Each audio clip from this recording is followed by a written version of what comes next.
पारले ना जब आम अन्य उपरे क्रोध करवा तो आम भितर अन्य प्रति एक वितृष्णार भावना आसे जो आपण अन्य को प्रेम केबे भी करि पारबे नाही। जदि आपण काहाकू रागुचंते तो ताको आपण प्रेम करि पारबे ही नाही। प्रेम आपण जहा को करिवे ताको आपण क्रोध करिवे नाही। जहा प्रति आपनकर प्रेम न थेबो से व्यक्ति ऊपर आपण सर्वदा क्रोध ही पारिबे। मना नै चिल्ड्रन्स और पेरेंट्स रिलेशनशिप सेमते न थाए किंतु बाकी जो रिलेशनशिप चिल्ड्रन्स और पेरेंट्स को छाड़ी देले बाकी जो भी संपर्क रे प्रेम न थाए से जगह क्रोध उत्पन्न हबो। क्रोध सबुले आपनको अशांति रे रखवा पाई चाहे सेठा बाइबल कहा गला दाऊद और साउलंकर जीवन जेबे साउल और दाऊदंकर विपक्ष रे ठिया हबा पाई आरंभ कले तांकू बोध करवा पाई जेता चाहूचंते साउलंकर जीवन धीरे धीरे अशांति भी हला एवं दाऊदंकर जीवन शांति को फील करि पारला नाही।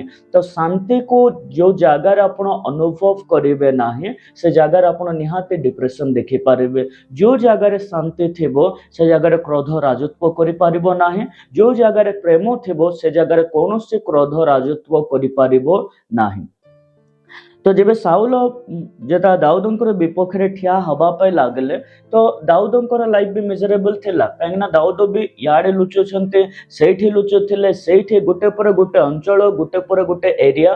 तो जो साउल तांकर विपक्ष रे ठिया ही क्रोध करुथिला किंतु दाऊद साउल को क्रोध न करुथिबा द्वारा दाऊद को प्रभु वृद्धि प्रदान कले। जदि केही आपनको ऊपर विरक्त होछि जदि आपण ता ऊपर विरक्त होनांते तो आपण निहाते आत्मा रे बढ़ी पारिबे निहाते आपण आउरी होली स्पिरिट रे फील्ड ही पारिबे। कारण आमे जेबे लोक आम सम्मुख रे जदि आम ऊपर केही क्रोध होछि जदि ता ऊपर आमे क्रोध करू ही ना हो सही रीजन द्वारा दाऊद जेमते आत्मा रे बढ़िले अनेक शत्रु को पराजय कले आपण भी आत्मा रे बढ़ी के अनेक शत्रु बल जहाँ दुष्टात्मा आपण को विपक्ष रे यूज करूछे ता विपक्ष